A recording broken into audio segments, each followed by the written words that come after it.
Okay, what's up, y'all? Now, I know this video is like Monday, Tuesday, 3 days late, but it's only because I really just don't be feeling like reviewing the Real Housewives of Atlanta because as of right now, this season is a mess, and I'ma tell y'all this. I got a big ass bump on my face. I was sitting up there shitting on Pissy from Love and Hip Hop like it ain't shit for having a chocolate chip on her nose. I slick got one on my face, but that's what happens when, you know what I'm saying, like when I need a haircut, and you know I got my haircut now and all that stuff, so that's the only time I break out, when I just need a haircut.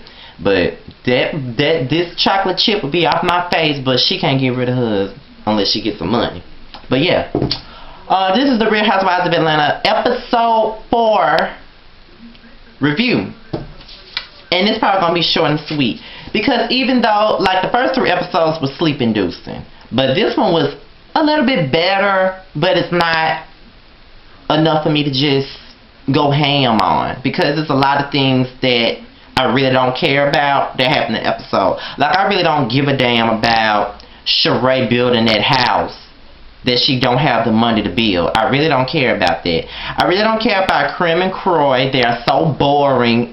Every time I see their scenes, it makes me want to cringe because they're so boring. And I'm so surprised because, like it was said on the 4 Beyonce board, Kim is actually funny. But this season, she's boring as fuck. She's so wrapped around Croy and his dick that she just can't break out of her shell, I guess. I don't know. But she boring as fuck these days. So I really don't care about all that.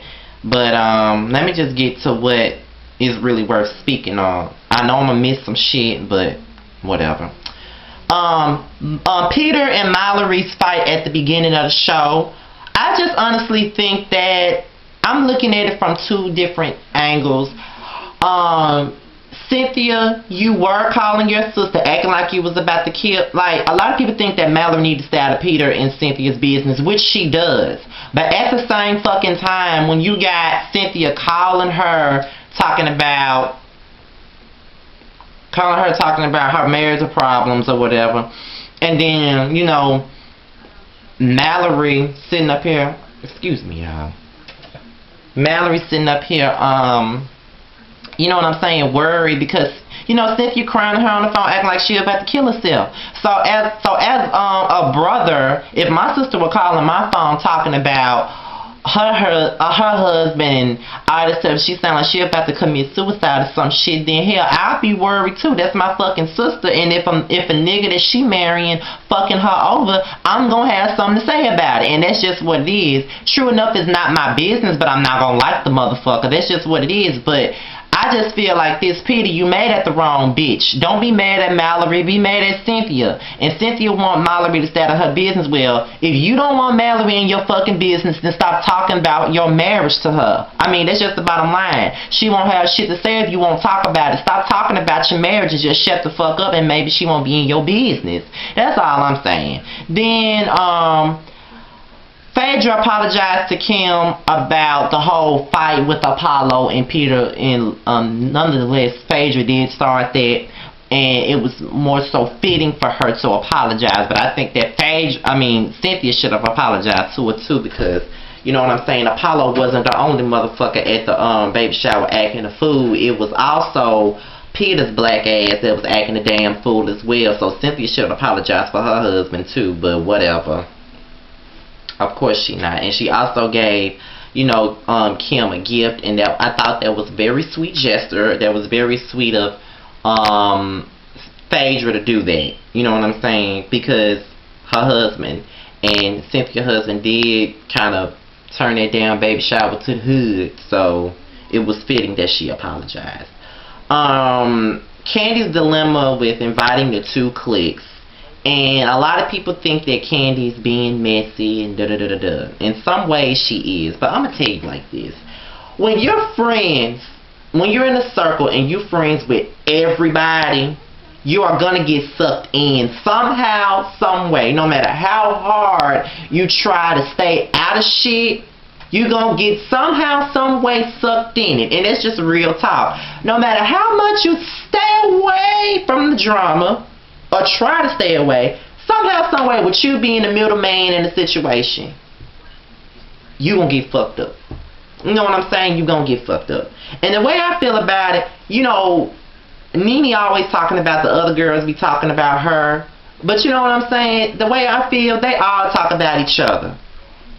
And let's just be real, they all talk about each other. And I must say that Nene didn't make me mad this episode, but I just used it as an example because she is the middleman. And she did say that Kandi was playing both sides.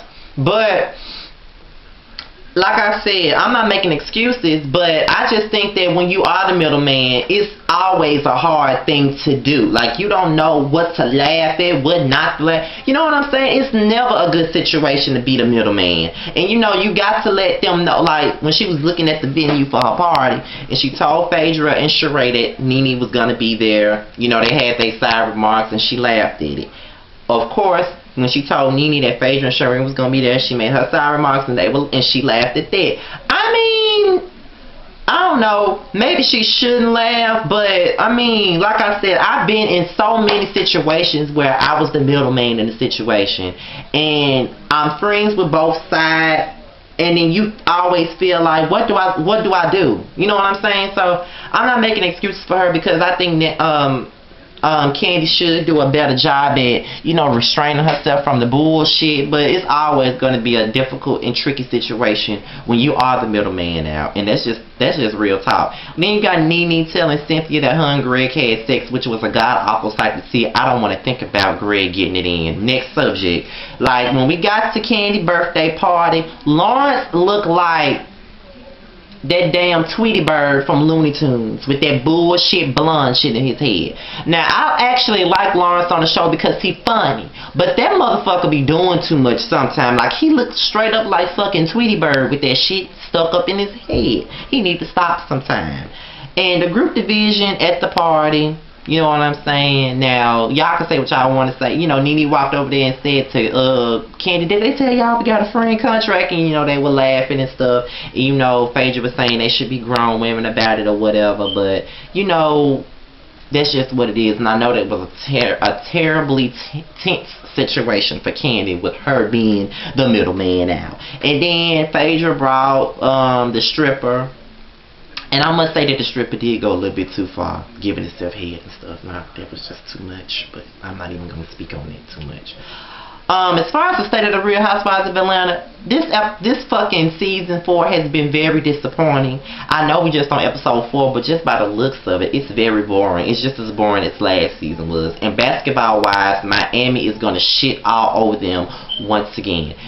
The last season of Real Housewives was boring, and the basketball-wise, Miami shitted on their whole little third season, and they're about to shit on them again. I can already see it happening. They're about to shit on them again. I don't know what it is. And then, you know, this season is like the season of the cliques this season. Like, you got Kim, Sheree, and Phaedra on one side.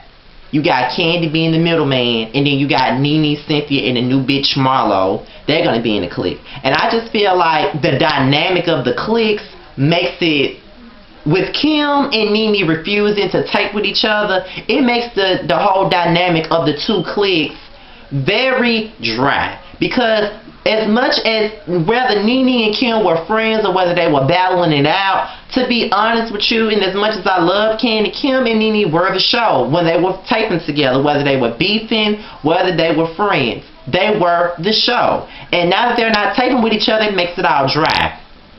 And the divide and the division with the two cliques don't even matter because the needed element is Kim. You know what I'm saying? Her and Nene, when they go at it, they go at it full force, and those are the best moments of the Real Housewives of Atlanta. And that's just real ass talk.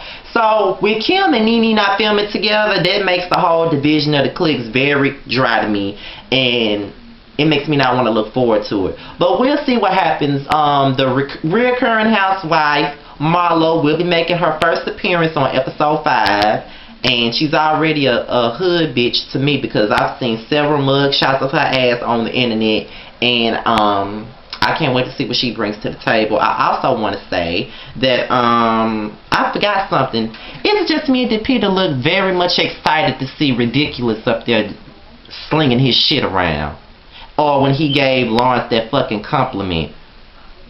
I'm just saying. But anyway, before I leave, I just want to tell y'all that the Basketball Wives in Miami, they're already filming, and they got 2 new chicks by the names of Kenya and Keisha. And from what I heard, Kenya, I seen a mugshot of her. She was, I think, arrested for stabbing her husband in front of her kids. And I heard that she's already gotten into fights on the show already. And they've been filming in both New York and Miami. And they will be returning to VH1 in February. And I also heard that Mob Wives will be returning on New Year's Day with a new mob wife, hopefully. And I can't wait to see it. So I'm out of here, y'all. Tonight's the breakfast. No, they don't. Today Wednesday. I'll see y'all later, and I'm out of here. Make sure y'all follow me on Twitter at www.twitter.com/Mr_Underscore Still Standing Without the G. And I see that my Love and Hip Hop video has pushed me to 470 subscribers. I would like to thank y'all for subscribing, and I'm 30 away from 500. I got to get there. So I'm out of here, y'all. Peace.